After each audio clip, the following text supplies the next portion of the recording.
बिस्मिल्लाहिर्रहमानिर्रहीम। अस्सलाम वालेकुम नाज़रीन, इरफान हाशमी आपको प्रोग्राम दो टोक में लंदन से खुश आमदीद कहता हूं और इस्लामाबाद से हमारे साथ मौजूद हैं इब्राहिम राय साहब। राय साहब अस्सलाम वालेकुम। वालेकुम अस्सलाम।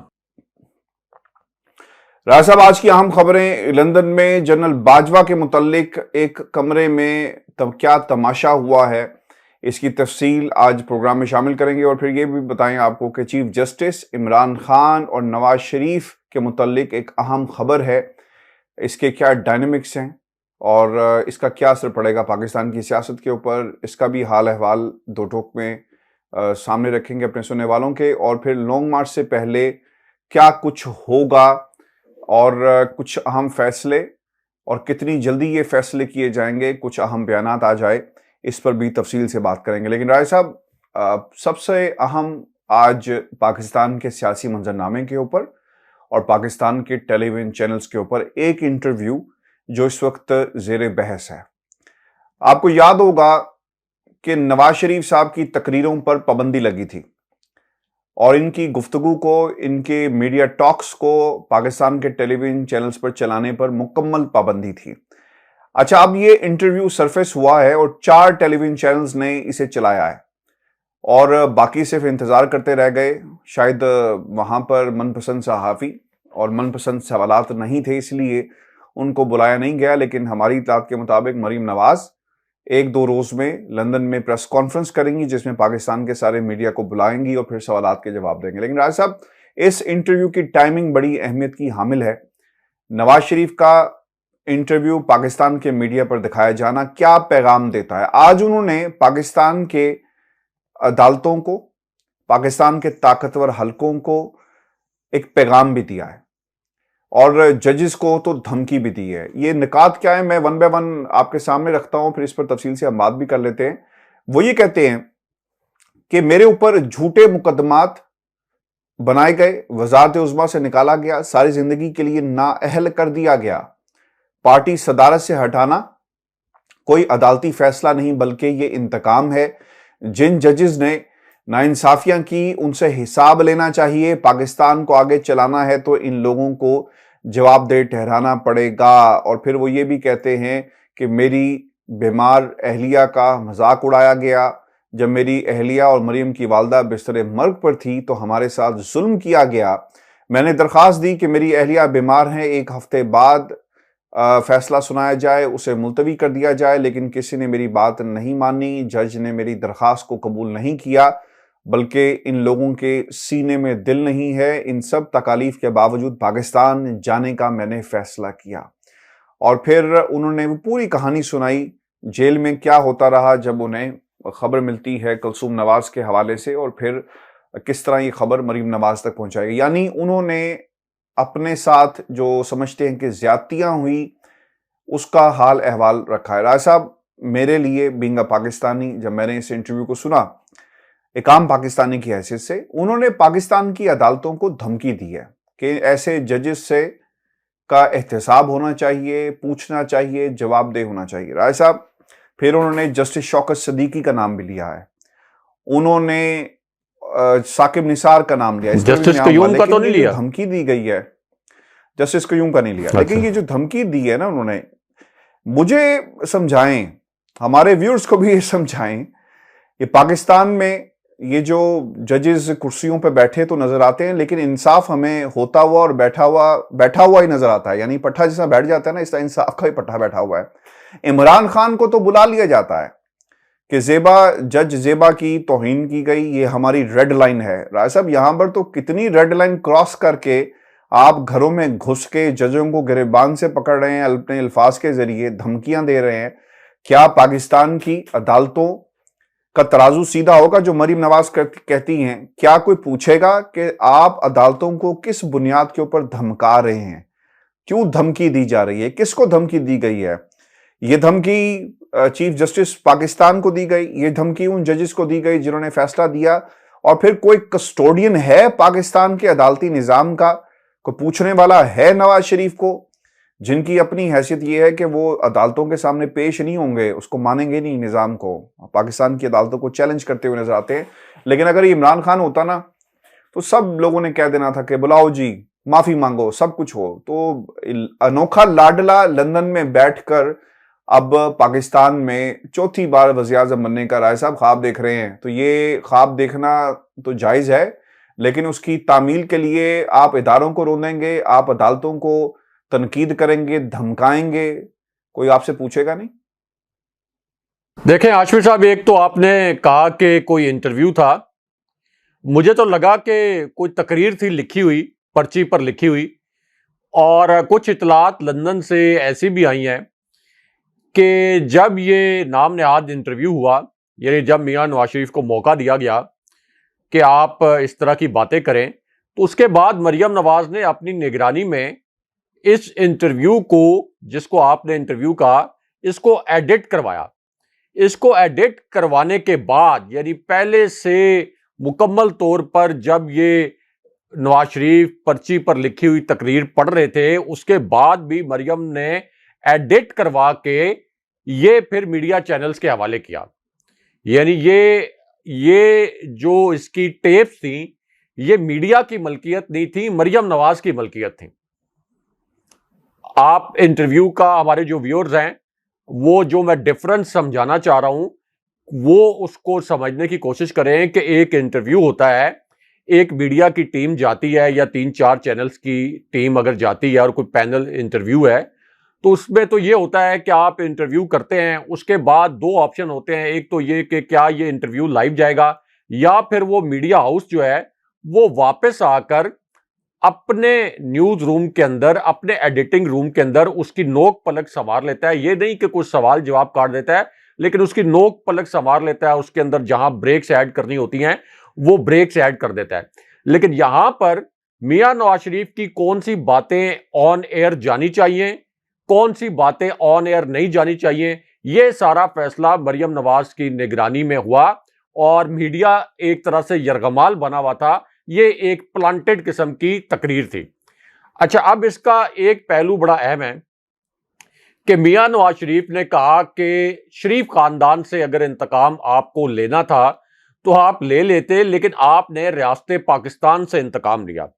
तो मियां नवाज शरीफ का इससे पहले मौकफ क्या था और मरियम नवाज का क्या मौकफ था, जो कि उन्होंने कैमरों के सामने कई मरतबा बयान किया और पब्लिक गैदरिंग्स में, जलसों में बयान किया कि जनाब बाजवा ने 2018 का इलेक्शन रिग किया था। जनाब बाजवा ने 2018 के इलेक्शन में धांधली करवाई थी और मियां नवाज शरीफ को पैनामा केस में जनाब बाजवा ने माजूल करवाया था। यह इल्जाम पब्लिकली मियां नवाज शरीफ जनाब बाजवा पर लगाते रहे और यह भी कहते रहे कि अदालतों से जो हमें सजाएं मिली वो भी army chief general Qamar Javed Bajwa ने हमें दिलवाई।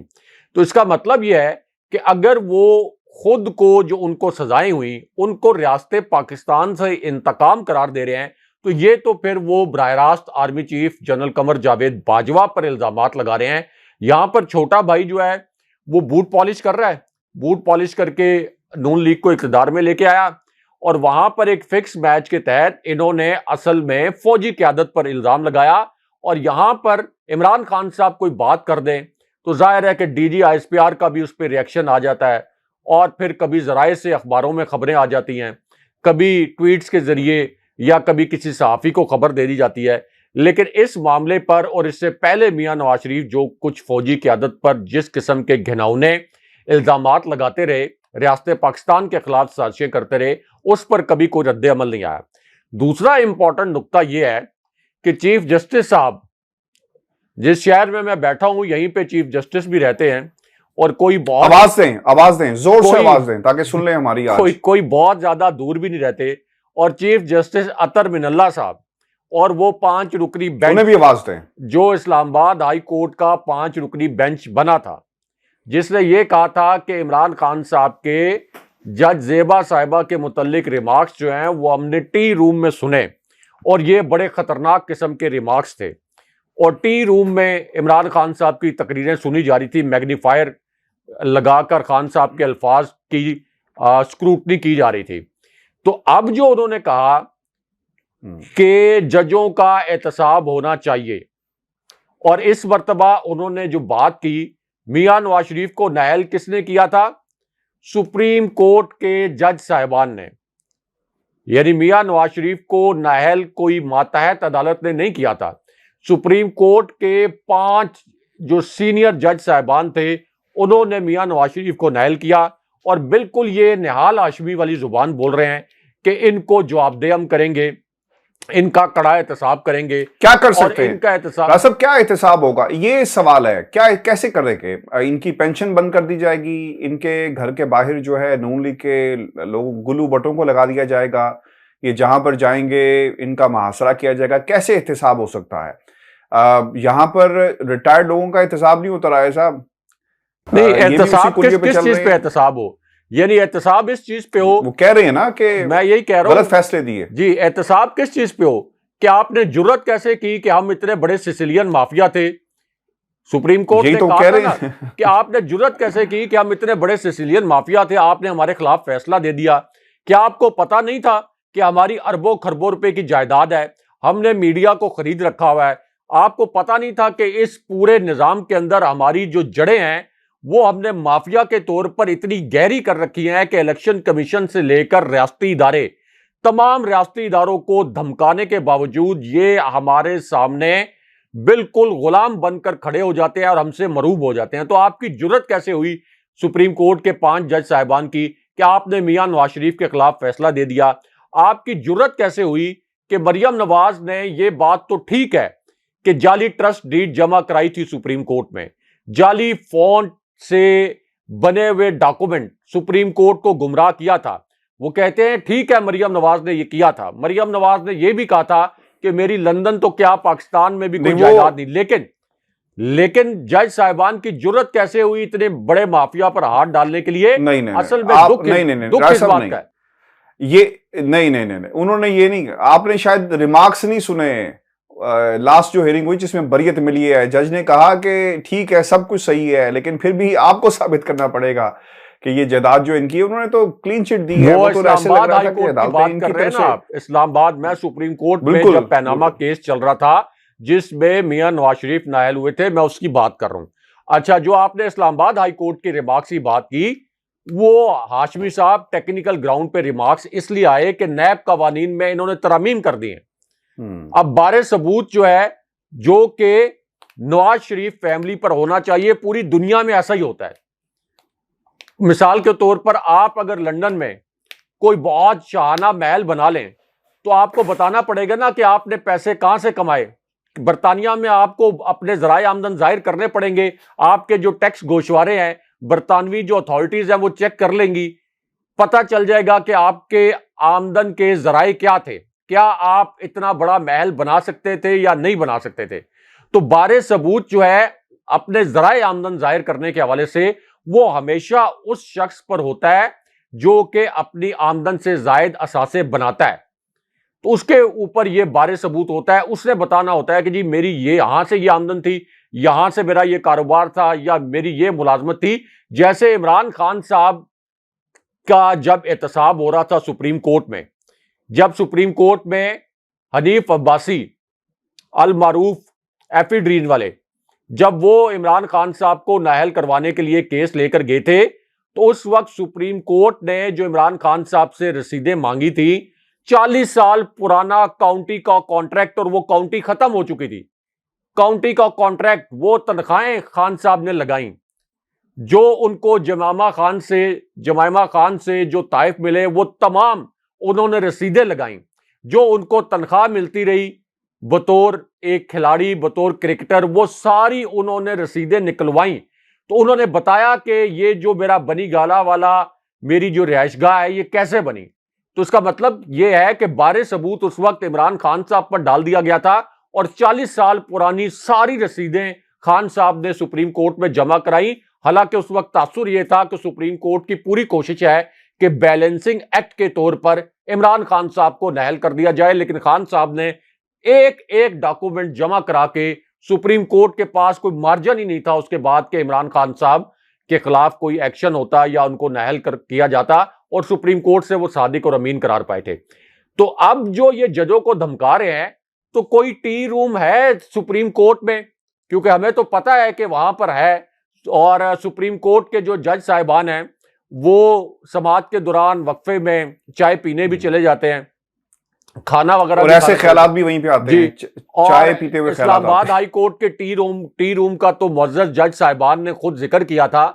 तो क्या मियां नवाज शरीफ की तकरीर किसी ने सुनी है या नहीं सुनी कि किस तरीके से नहीं सुनी होगी। जजों को धमकाया जा रहा है? और मैं इसमें सबसे अहम बात यह है हाशमी साहब, आखिरी पॉइंट, कि इमरान खान साहब कोई अदालतों से इश्तिहारी मफरूर और मुजरिम नहीं करार पाए थे जब खान साहब ने जज जेबा साहिबा के मुतल्लिक रिमार्क्स दिए थे। वो कोई मुजरिम नहीं थे, लेकिन मियां नवाज शरीफ की अदालती फैसलों के नतीजे में जो हैसियत है वो एक मुजरिम की है, एक मफरूर किया है, एक इश्तिहारी किया है, जिसको आम फहम जुबान में भगोड़ा कहते हैं कि अदालत से भगोड़ा।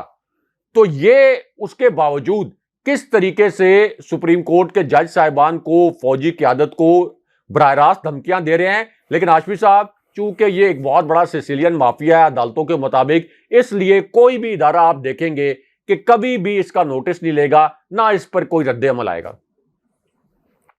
रासिब, एक ना ये जो इंटरव्यू में जो शहादतें मिल रही हैं नवाज शरीफ की अपनी जुबान से, वो बड़ी अहम है। यानी वो अपने खिलाफ खुद ही एक चार्जशीट पेश कर रहे हैं। आपको याद है कि उनके ये अल्फाज थे, कोर्ट अनकोर्ट, के जनरल बाजवा आपको हिसाब देना पड़ेगा, इसकी हमारी चलती हुकूमत को आपने घर भेज दिया। ये सारी बातें रिकॉर्ड पे मौजूद हैं। आर्टिकल 6 भी लगाएंगे, ये भी कहा था।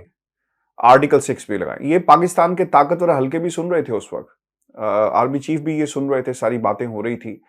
अच्छा, अब उन्होंने ना कुछ बातें कही हैं जिसके, ये जो चार्जशीट और जो शहादत की मैं आपके सामने बात कर रहा हूं, वो ये कहते हैं कि साकिब निसार की ऑडियो लीक से साबित हो चुका कि ये लोग हमें हर सूरत सजा देना चाहते थे। यानी उन्होंने आज भी उसी ऑडियो का सहारा लिया जिसका पोस्टमार्टम हमने बहुत पहले किया था, और फिर जो यहाँ से फोरेंसिक भी हुए उसमें पता चल गया कि ये टोटे जोड़कर ऑडियो बनाई गई। आज भी वो सहारा ले रहे हैं। फिर शौकत सदीकी साहब के बारे में जो बातें वो कर रहे हैं कि उनकी बातों से वाजे हो गया, शौकत सदीकी साहब ने कुछ अच्छी बातें नहीं कही आईएसआई के हवाले से, पाकिस्तान की फौज के हवाले से, एस्टेब्लिशमेंट के हवाले से। इसका मतलब ये हुआ कि अगर वो सहारा ले रहे हैं और एक बतौर दलील इनको कौम के सामने रख रहे हैं, तो इसका मतलब ये हुआ कि वो आर्मी पे इनडायरेक्टली तनकीद कर रहे हैं। आज नाम नहीं ले रहे, आज सिर्फ इशारों में बातें कर रहे हैं। किराए साहब, क्यों डील और ढील का मसला है? इसलिए कि अगर मैंने जुबान खोल दी तो शायद ये जो गेट खुला है पाकिस्तान जाने के लिए, ये गेट कहीं दोबारा बंद ना हो जाए, और अगर बंद हो गया तो फिर कभी भी ये खुल नहीं सकेगा। देखिए आशिफ साहब, मैंने इंटरव्यू किया था एक खुर्शीद शाह का, जब खुर्शीद शाह ऑपोजिशन लीडर थे, तो खुर्शीद शाह ने मुझे बताया और ये अल्फाज बोले कि नून लीग के मुतल्लिक आसिफ अली जरदारी और पूरी पीपल्स पार्टी ये समझती है कि जब ये मुश्किल में हो तो ये आपके पैर पकड़ लेते हैं, और जब इनकी मुश्किल खत्म हो जाए, इन पर कोई आसानी आ जाए, तो ये आपका गिरबान पकड़ लेते हैं। तो यही काम मियां नवाज शरीफ ने किया कि पहले तो मोहम्मद जुबैर को डील लेने के लिए मरियम नवाज और मियां नवाज शरीफ ने army chief general Qamar Javed Bajwa के पास और उस वक्त के DG ISI general Faiz Hamid के पास भेजा। दो अलग अलग मुलाकातें हुई, और अभी जो डीजी आईएसपीआर हैं जनरल बाबर इफ्तिखार, इन्हीं को खुद आकर ये पोल खोलना पड़ा टीवी कैमरों के सामने कि मोहम्मद जुबैर मरियम नवाज के लिए और मियां नवाज शरीफ के लिए डील लेने आए थे। उनको चूंकि उस वक्त फौरन इमीडिएट रिलीफ जब नहीं मिला, तो इन्होंने फिर जनरल बाजवा का और पूरी फौजी क़यादत का और पूरी फौज का गिरबान पकड़ लिया। यानी पहले पैर पकड़े, फिर गिरबान पकड़ लिया। उसके बाद जब इन्होंने देखा कि गिरबान भी पकड़ के हमने देख लिया लेकिन नताइज नहीं आ रहे, उसके बाद फिर एक बूट पॉलिश वाली पॉलिसी जो है वो शहबाज शरीफ ने शुरू की। गुड कॉप बैड कॉप का खेल पाकिस्तान की फौजी क़यादत के साथ, पाक फौज के साथ और रियासती इदारों के साथ खेला गया, और एक डील के तहत अब ये इक़्तिदार में आ गए। अब आप देख लें कि जिस वक्त इमरान खान साहब की हुकूमत जाने के करीब थी, यानी आखिरी एक महीना चल रहा था, तो उस वक्त मरियम नवाज बहुत पुरअसरार तरीके से खामोश हो गई थी। मियां नवाज शरीफ ने फौजी क़यादत का नाम लेना बंद कर दिया था।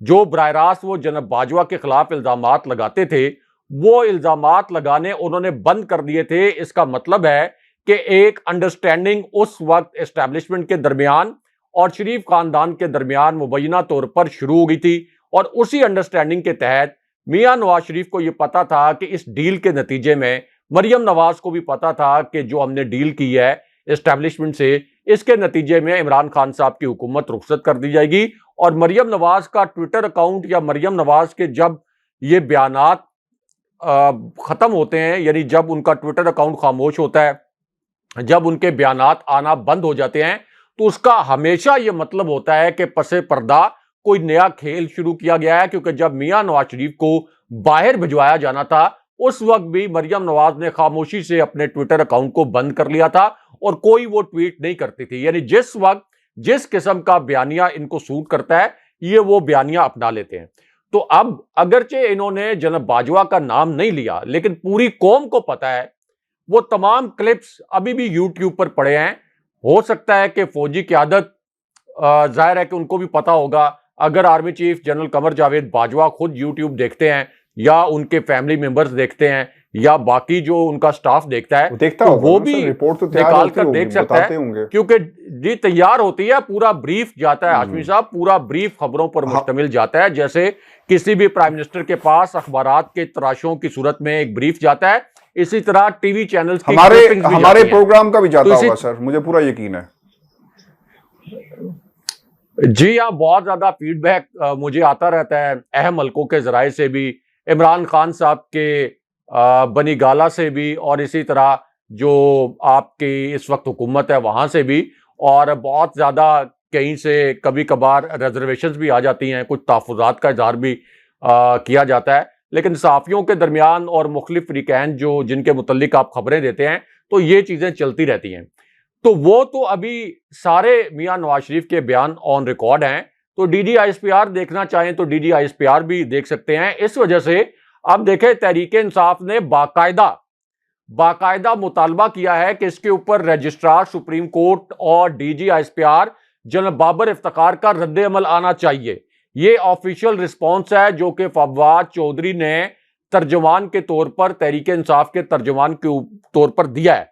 अब देखना यह है कि क्या इदारे जिस तरीके से इमरान खान साहब की हर बात को छलनी से गुजार कर, हर बात और हर नुक्ते को छलनी से गुजार कर उस पर रद्द अमल दे रहे थे, क्या DGISPR और रजिस्ट्रार सुप्रीम कोर्ट इन इल्जामात का कोई जवाब देते हैं या नहीं देते? क्योंकि यहां अल्फाज ये इस्तेमाल किए गए हैं कि ये शरीफ खानदान से नहीं, ये रियासत पाकिस्तान से इंतकाम लिया गया है और पाकिस्तान का भट्टा बिठा दिया गया है। इसका मतलब यह है कि वो जनाब बाजवा को कह रहे हैं कि आपने रियासत पाकिस्तान से इंतकाम लिया, आपने पाकिस्तान का भट्टा बिठा दिया। वो सुप्रीम कोर्ट के 5 जज साहिबान को कह रहे हैं कि मैं इतना बड़ा लीडर था, मैं दुनिया का इतना बड़ा लीडर था, मुझे नोबेल इनामात मिले हुए थे, मैंने दुनिया में इतने कारनामे अंजाम दिए हुए थे कि आपने मुझे माजूल करके मेरी करप्शन पर आपने पाकिस्तान का भट्टा बिठा दिया। हालांकि 30 साल से इनकी हुकूमत थी, मुख्तलिफ अदवार में 1 इंच इन्होंने मुल्क को आगे नहीं बढ़ाया। और कहते हैं कि जब मैं वज़ीर आज़म था तो मुल्क बड़ा खुशहाल था। आज भी आप फिगर निकाल कर देख लें, जो इमरान खान साहब के दौर में 5.97% ग्रोथ रेट डिस्पाइट कोविड जो हमने अचीव किया था, इसकी कोई मिसाल नहीं मिलती। जो कि खान साहब के दौर में हमारे सारे मैक्रो इंडिकेटर्स जो है पॉजिटिव हो गए थे और अब माइक्रो इंडिकेटर्स भी पॉजिटिव होने जा रहे थे। क्योंकि राय साहब बहुत तेजी से हम आगे बढ़े, खबरें बहुत सारी हैं, कुछ और भी निकात है, मैं चाहूंगा कि उन पे भी हम बात कर लें। वो ये कह रहे हैं कि रिवर्स गियर लग गया, हर चीज पे यू टर्न लिया जा रहा है। और सबसे इंटरेस्टिंग बात उन्होंने आज यहां पर ये कही कि ये जो नवाज शरीफ है, इमरान खान के एक जुमला, एब्सोल्युटली नॉट, हमने यहां पर धमाके किए तो हमें कहा गया कि धमाके ना करना, नहीं तो तुम्हें। तो बड़े गौर से सुना मियां नवाज शरीफ ने खान साहब के अल्फाज एब्सोल्युटली नॉट की गूंज लंदन आपके शहर तक पहुंची। हाशमी साहब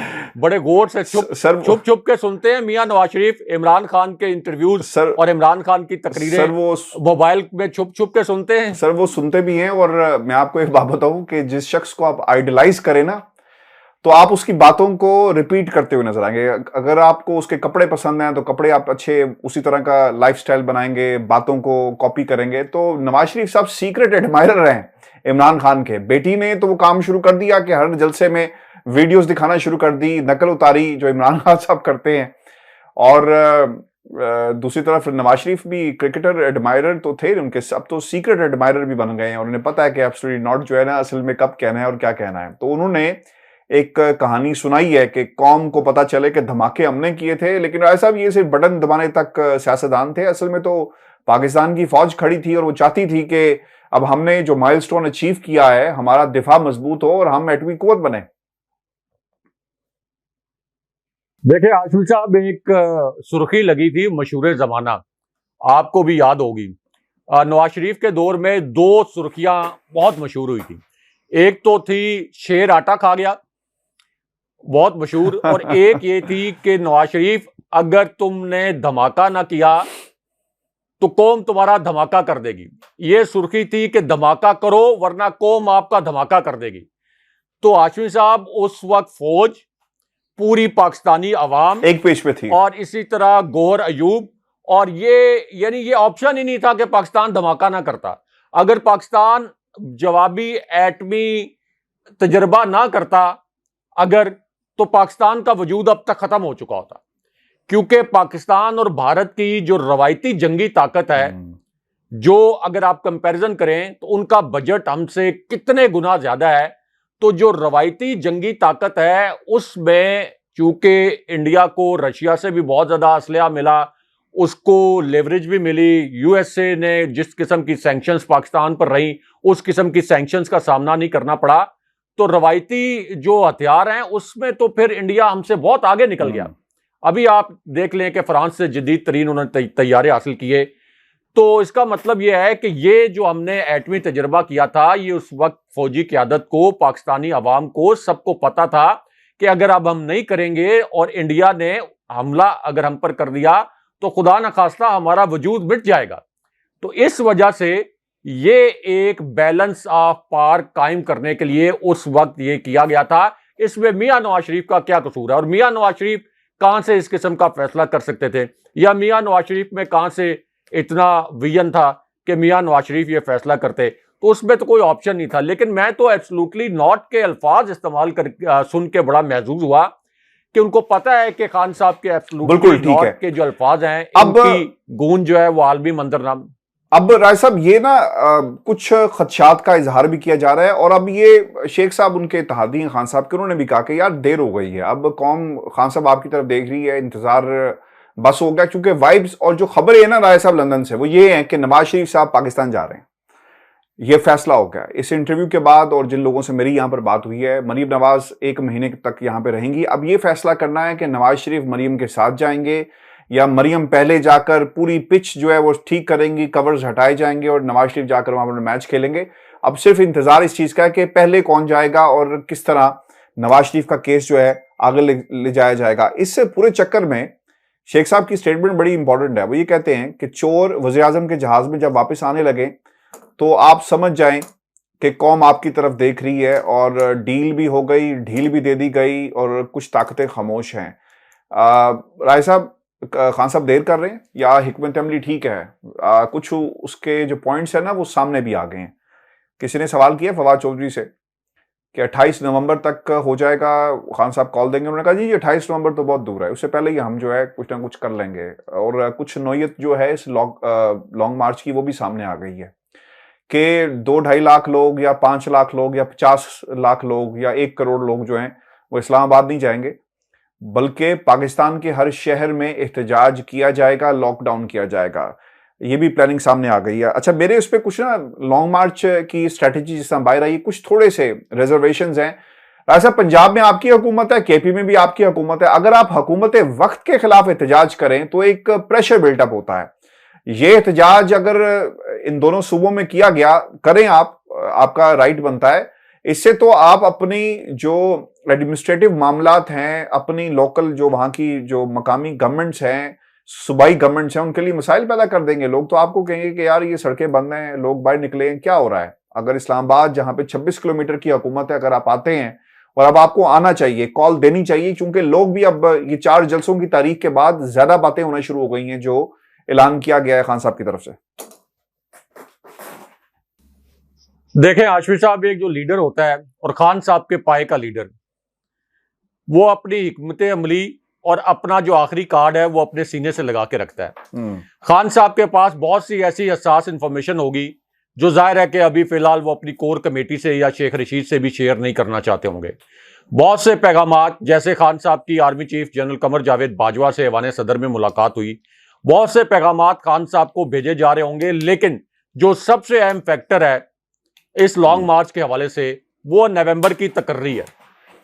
क्योंकि नवंबर 29 जब army chief general Qamar Javed Bajwa ने रिटायर होना है, तो जाहिर है कि आपके सीनियर 3 जनरल्स में से 2 ऐसे जनरल्स होंगे जो आर्मी चीफ एक उनमें से आर्मी चीफ बन जाएंगे, एक chairman joint chiefs of staff committee बन जाएंगे। एक पूरी सीनियरिटी लिस्ट मौजूद है। बहुत से पैगामात इमरान खान साहब को पहुंचाए जा रहे होंगे। एक इस तरह की इतला भी थी कि खान साहब को यकीन दहानी करवाई गई कि जल्दी इलेक्शन हम आपको देंगे जिस तरह का आपका मुतालबा है, और इस मुतालबे के हवाले से यानी खान साहब को हो सकता है कि लॉन्ग मार्च को तवील करने की जरूरत ही ना पड़े, और यह भी हो सकता है कि लॉन्ग मार्च की जरूरत ना पड़े। यानी इस किस्म के पैगामात भी खान साहब को जो GHQ के मैसेंजर्स हैं, कभी डायरेक्टली और कभी इनडायरेक्टली खान साहब को भिजवाते रहे।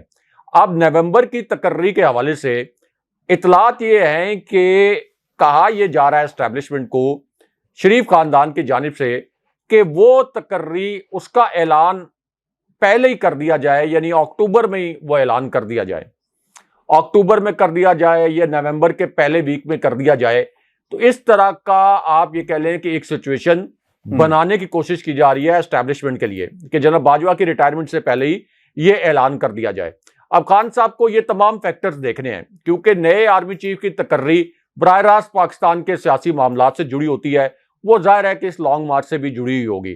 तो खान साहब को यह भी देखना है कि उनको कौन सी तारीख सूट करती है। नवंबर का आखिरी हफ्ता या आपका जो दिसंबर है, ये तो किसी सूरत सूट नहीं करता, क्योंकि इस्लामाबाद में शदीद सर्दी होती है। तो आप एक दिन से जायद का यहाँ पे लॉन्ग मार्च कर ही नहीं सकते। पॉसिबल नहीं है कि आप दिसंबर में जाके लॉन्ग मार्च करें या नवंबर के लास्ट वीक में जाके इस्लामाबाद में लॉन्ग मार्च करें। लेकिन खान साहब लॉन्ग मार्च जरूर करेंगे, जिसका ऐलान उन्होंने कहा था कि मैं 10 अक्टूबर के बाद उसकी तारीख दे दूंगा। लेकिन अगेन नवंबर की तकर्री को सामने रखते हुए खान साहब के पास भी इंफॉर्मेशन पहुंच रही होगी कि कौन से लेफ्टिनेंट जनरल्स हैं, इन सीनियर जो जनरल्स हैं इनमें से जिनको मुमकिन तौर पर आर्मी चीफ लगाया जा सकता है। अच्छा, इसमें एक सवाल मैं चाहूंगा क्विकली, एक सवाल इससे आपको लगता है कि ये भी राइट टाइम होगा कि जब आर्मी चीफ का नाम आ जाए खान साहब ऐलान करें? क्योंकि राय साहब नया आर्मी चीफ इस चीज का ऑब्वियसली प्रेशर जो है, आपकी रिसेंटली अगर अपॉइंटमेंट हुई है और उस सामने आपके इतना बड़ा एहतजाज हो रहा हो, लॉन्ग मार्च हो रहा हो, तो प्रेशर तो फिर नए आर्मी चीफ पर आएगा। तो ये खान साहब एक कार्ड प्ले कर सकते हैं इलेक्शन की तारीख लेने के लिए कि आर्मी चीफ ले आए और कहे कि ठीक है यार, इसको अब खत्म करो और इंतखाबात की तरफ चलो। देखिए, आपको हाशमी साहब जो मौजूदा एस्टैब्लिशमेंट है, यानी army chief general Qamar Javed Bajwa की जो एस्टैब्लिशमेंट है, इससे पहले जाहिर है कि जनरल राहिल शरीफ की अपनी एक एस्टैब्लिशमेंट थी। तो इदारे के सरबराह के साथ एस्टैब्लिशमेंट की जो सोच है या उसकी पॉलिसी है, वो मुख्तलिफ मामलात में मुख्तलिफ हो सकती है। तो अभी तो एस्टैब्लिशमेंट की पॉलिसी नजर ये आ रही है अभी तक, यानी जनरल बाजवा की एस्टैब्लिशमेंट की पॉलिसी, कि वो नहीं चाहते कि इलेक्शन हो। अभी जो एस्टैब्लिशमेंट की पॉलिसी नजर आ रही है, तो इसका मतलब यह है कि इमरान खान साहब ने यह फैक्टर भी देखना है, क्योंकि आपको यह भी देखना है कि इस्लामाबाद में आप जब आ जाएंगे इतनी बड़ी तादाद में, तो दूसरी जानिब राना सनाउल्लाह ने आर्टिकल 245 के तहत फौज को बुला लिया। तो खान साहब फौज से तो नहीं लड़ना चाहेंगे, ना ही कोई फौज अपने लोगों के सामने खड़ा हो सकती है और ना उसको खड़े होना चाहिए। क्या पुलिस या फौज या रेंजर या FC, पुलिस की तो चले बात छोड़ें, लेकिन क्या फौज अपने लोगों को रोकने के लिए कोई उन पर गोली चला सकती है, उनके सामने खड़ी हो सकती है? और अगर कोई एक आधा ऐसा इंसिडेंट हो जाए तो उससे मुल्क में कितना बदतरीन किस्म का इंतशार पैदा होगा। तो कभी भी फौज नहीं चाहेगी कि इस किस्म का इंतशार जो है वो पैदा हो। तो खान साहब के पास एक विंडो छोटी है, अगरचे अब तारीख का ऐलान करने के लिए, क्योंकि अक्टूबर और नवंबर में अब सर्दी का सीजन शुरू होने वाला है। लेकिन खान साहब ये तमाम फैक्टर्स को देखते हुए एक डिसाइसिव हिकमत अमली अपनाएंगे। जैसे उन्होंने कहा था कि ये सोच भी नहीं सकते कि हमारी हिकमत अमली क्या होगी लॉन्ग मार्च के हवाले से। लेकिन इसके बावजूद, यानी लॉन्ग मार्च के नतीजे में खान साहब तो कॉन्फिडेंट हैं कि हुकूमत का तख्ता उलट जाएगा। लेकिन हाशमी साहब, ये इलेक्शन जब भी हो, यानी अगर फौरन तख्ता नहीं भी उलटता, तो ये तो नविश्ता दीवार है कि ये अगले साल मार्च में हो या अगले साल अगस्त में हो या जब भी हो, 3/4 अक्सरियत खान साहब को मिलेगी, वरना इलेक्शन में धांधला करवाना पड़ेगा। तो जो नई एस्टेब्लिशमेंट आएगी, यानी एस्टेब्लिशमेंट के पास भी मार्जिन इतना ज्यादा नहीं होता कि वो इतने बड़ा मैसिव रिगिंग करवा ले। को 5%, 10%, 20%, 30% तक कर सकते हैं, 40% तक कर सकते हैं, लेकिन इस तरह तो नहीं कर सकते कि 100% या 90% तक धांधली हो। तो इसका मतलब यह है कि खान साहब को जो लोग मशवरे दे रहे हैं इनडिसेंट हेस्ट, इस इनडिसेंट हेस्ट में कोई ऐसा डिसीजन नहीं करना चाहिए जो कि एक ऐसी सूरत में बैकफायर कर जाए जब खान साहब की पॉपुलैरिटी अरूज पर है, पूरी आपकी पीडीएम, पूरे रियासती इदारे बैकफुट पर हैं और खान साहब इस वक्त फ्रंट फुट पर हैं। तो इस वजह से खान साहब सोच समझ कर यह फैसला करेंगे। कुछ लोग जज्बाती होकर मशवरे देते हैं, लेकिन एक लीडर ऊपर से चीजों को देख रहा होता है, उसके सामने जो पर्सपेक्टिव होता है वो बहुत ब्रॉड होता है। बहुत शुक्रिया आसिफ साहब। ये आज का शो था हमारा। अपने कमेंट्स जरूर भेजिएगा, चैनल को सब्सक्राइब करें। मुझे और इब्राहिम राजा को इजाजत दीजिए। अल्लाह ने के बाद।